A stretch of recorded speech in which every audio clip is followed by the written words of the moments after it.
আসসালামু আলাইকুম রাহমাতুল্লাহি ওয়া বারাকাতুহু। সুপ্রিয় সম্মানিত দর্শক ও শ্রোতা, আশা করি মহান রব্বুল আলামিনের দয়ায় আপনারা সকলেই ভালো আছেন। সুপ্রিয় সম্মানিত দর্শক ও শ্রোতা, সূরায়ে নসর ২০ একর ফজিলতের কথা বলবো। সূরায়ে নসর পবিত্র কোরআনের ১১০তম সূরা। সূরাটির আয়াত সংখ্যা মাত্র ৩টি। সূরাটি মদিনায় অবতীর্ণ হয়, তাই এটাকে মাদানী সূরা বলা হয়। হযরত আব্দুল্লাহ ইবনে আব্বাস রাদিয়াল্লাহু আনহু থেকে বর্ণিত, সূরায়ে নাসর পবিত্র কোরআনের সর্বশেষ পূর্ণ নাজিলকৃত সূরা।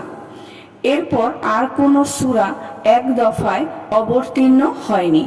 সুবহান আল্লাহ। সম্মানিত দর্শক ও শ্রোতা, এই সূরায়ে নসর খুব গুরুত্বপূর্ণ একটি সূরা। এই সূরার কিছু আমল রয়েছে, আসুন আমলগুলো আমরা জেনে নেই। ১ নম্বর আমল হলো, যে ব্যক্তি ৪ বার সূরায়ে নাসর পাঠ করবে, সে ১ খতম কোরআন শরীফ খতম করার সওয়াব তার আমল নামায় লিখে দিবেন আল্লাহ পাক। সুবহান আল্লাহ।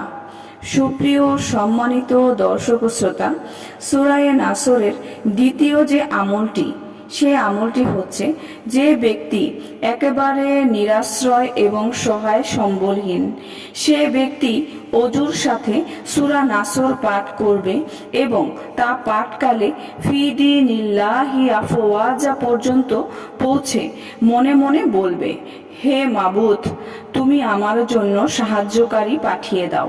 অতঃপর সূরাটি শেষ করবে, ৩ বার দুরূদ শরীফ পাঠ করবে। এই আমলের ফলে আল্লাহর ফজলে অবশ্যই ওই ব্যক্তির জন্য খোদা আল্লাহর তরফ থেকেই সাহায্যের ব্যবস্থা হয়ে যাবে। সুবহান আল্লাহ।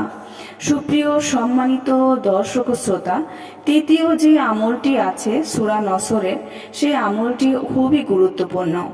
যে ব্যক্তি সর্বদা অজুর সাথে সূরা নাসর তেলাওয়াত করার অভ্যাস রাখবে, সে আল্লাহর ফজলে কখনো পরমুখাপেক্ষী হবে না, বরং সারা জীবন সে স্বয়ং স্বাবলম্বী হিসেবে অতিবাহিত করবে। সুবহান আল্লাহ। সুপ্রিয় সম্মানিত দর্শক শ্রোতা, আসুন আমরা সূরা নাসর একটু পড়ে নেই। ইজা জাআ নাসরুল্লাহি ওয়াল ফাতহু ওয়ারাআইতান নাসা ইয়াদখুলুনা ফি দীনিল্লাহি আফওয়াজা ফাসাব্বিহ বিহামদি রাব্বিকা ওয়াস্তাগফিরহু ইন্নাহু কানা তাওয়াবা। এর অর্থ হলো, আল্লাহর সাহায্য এবং বিজয় যখন এসে পড়ে এবং তুমি লোকজনকে দেখবে দলে দলে আল্লাহর দ্বীনে প্রবেশ করছে, তখন তুমি তোমার রবের প্রশংসার সাথে পবিত্রতা বর্ণনা করতে থাকো এবং তারই নিকট ক্ষমা প্রার্থনা করো, নিশ্চয় তিনি তওবা কবুলকারী। সুপ্রিয় সম্মানিত দর্শক ও শ্রোতা, আসুন আমরা সূরা নাসরের আমল বেশি বেশি করি এবং নিজেদেরকে পরিবর্তন করি। সুপ্রিয় সম্মানিত দর্শক ও শ্রোতা, ভিডিওটি যদি ভালো লেগে থাকে অবশ্যই চ্যানেলটি সাবস্ক্রাইব করবেন, লাইক করবেন, কমেন্ট করবেন এবং বেশি করে শেয়ার করে দিবেন। সবাই ভালো থাকবেন। আল্লাহ হাফেজ।